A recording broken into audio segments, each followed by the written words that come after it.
Imagine this. You're driving down the highway, focused on the road ahead. Suddenly, the car in front slams its brakes. Your heart races, your foot hits the brake pedal. What happens next depends entirely on the distance you have maintained. Timing is everything, and when you're on the highway, every second counts. Welcome to Steady Wheels, Safe Driving Tips with Sam. I'm Samir, and today we are diving into a rule that could save your life, the 3-second rule. So many drivers underestimate how much time they need to react when the car in front brakes suddenly. Most follow too closely, not realizing the risk. The 3-second rule is a defensive driving technique. It helps you maintain a safe following distance, reducing the chance of a rear end collision.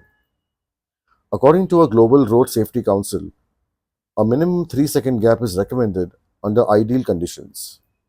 But here's the key, this isn't a one size fits all rule. In bad weather, increase it to 6 seconds. If you're driving a bigger vehicle or towing, add an extra second or two. On the highways, aim for at least 4 to 5 seconds to stay safe at higher speeds.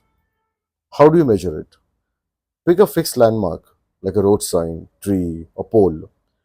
When the car in front of you passes it, start counting 1001, 1002, 1003.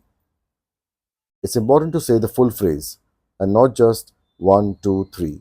That's too short. So, what's the biggest benefit?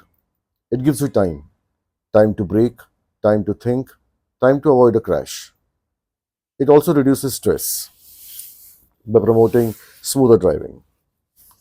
Tailgating is stressful and dangerous, but by simply maintaining a safe following distance, you greatly improve your safety and peace of mind. What do you think about the 3-second rule? Let me know in the comments. If this helped, like the video and subscribe to Steady Wheels for more practical driving tips. Until next time, drive safe, drive smart, and happy motoring. Thank you.